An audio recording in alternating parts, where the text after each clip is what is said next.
Hey, collective. I have had a wild day, okay? And so, what I'm about to say, all of what I'm about to say, is for documentation and because I refuse to stay silent as I'm being bullied by corrupt, dark, demonic officials and family and friends alike. I'm tired of the shit. Therefore, I'm going to share every nasty, wicked thing that they do, and I'm going to try my damnedest to film every minute of it. So, I had an interaction today with a cop. I did record some of it. So, if anyone would like to see it or needs to see it, I sure can share it. But I'm going to explain what happened because it is so outrageous, okay? So, I pulled in at the cemetery to sit with a dead friend of mine. She died right after we graduated high school. I visit her quite a bit, but I pulled in there and I was probably sitting there about 15 minutes at the absolute longest when I see a cop pull in behind me. Well, I am a targeted individual. I am harassed and stalked and berated by cops all day, every day. So these days, when I see a policeman, I will start my car if it's not already on, and I will go in whatever opposite direction it is of that lawman, right? So that's what I did. And then, of course, he followed suit and blue lighted me, right? So he demands to know what I'm doing parked in the grass. And I say, man, what do you mean? Why would I park in the road? I assumed that if anyone else needed to come to the cemetery, that me pulled over in the grass would be wiser. If I were parked in the road, I would be blocking the road for the cemetery, right? Okay.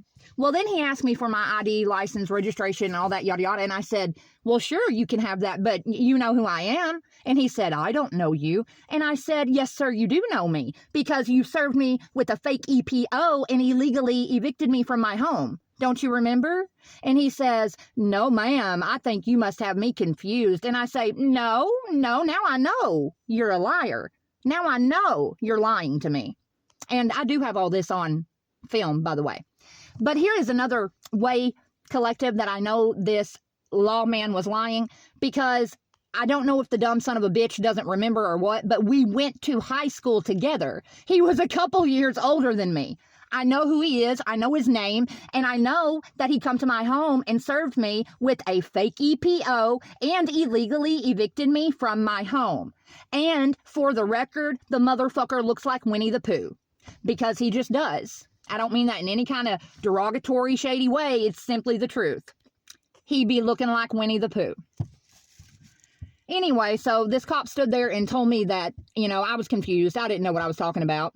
And I was like, okay, whatever. So then he says, you're going to have somebody come and pick you up. Do you have anybody to call? Knowing damn good and well that I don't have a single soul to call because he works with my crazy, fake, dark, high priestess, occultist mother. See, that's why all this was happening to start with. She controls the law around here in some weird way, right? Which is strange because she works in the medical field. I don't know what rank or authority she would have over the law. Do you all?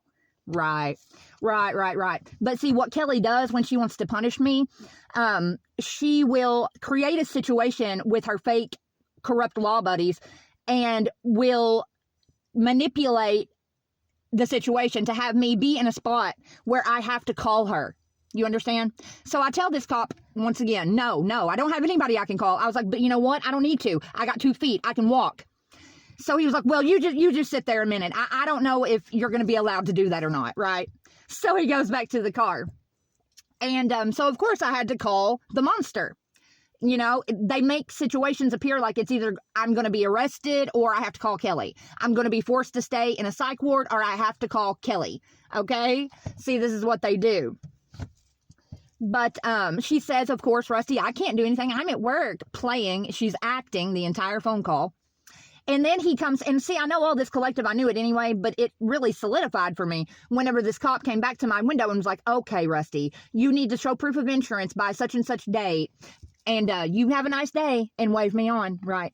So he had originally made it to where he didn't know if I was going to be able to leave my car and walk on foot. It went from that, collective, to, okay, bye, you can drive off in your car now. So the conclusion that I've came to is tomfuckery. The cop was just trying to fuck with me. this is what they're doing. They're making a pattern out of it now, because not even a month ago, I was pulled over for not turning my turn signal on quick enough, which is bullshit. It was completely made up, completely false, right? But whatever. Good luck proving that. So cool. I'll pay the ticket, right? What is a turn signal ticket? $25, you would think, right? Right. Yeah, that's what you'd think. I called the courthouse and I said, can you please tell me what date I have to have this ticket paid on and how much it is? And they get on that phone, Collective, and they tell me this turn signal ticket is going to be over $160. And I said, why is that? And they said, because the turn signal ticket is $25, but you also have to pay, like, I think it was $140 in court cost. And I said, ma'am, what are you talking about? That doesn't make any sense. I don't want to go to court. I don't plan on going to court. I'm just trying to pay the ticket. Well, I know, but you just still have to pay the court cost. Say what? Does that make any sense to anybody else?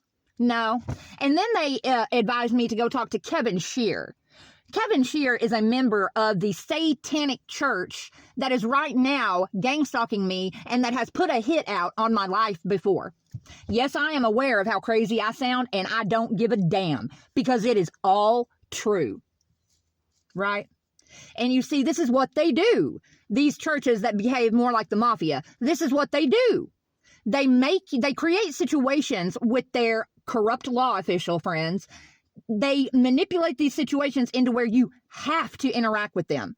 You have to do this. You have to do that. Da-da-da-da-da-da-da-da-da-da-da. But you know what? I'm not playing their game.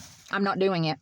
So I've decided I'm not a dumbass. And I know there's no fucking way that it is judicially right for me to have to pay for court costs on a ticket when I'm not gonna go to court.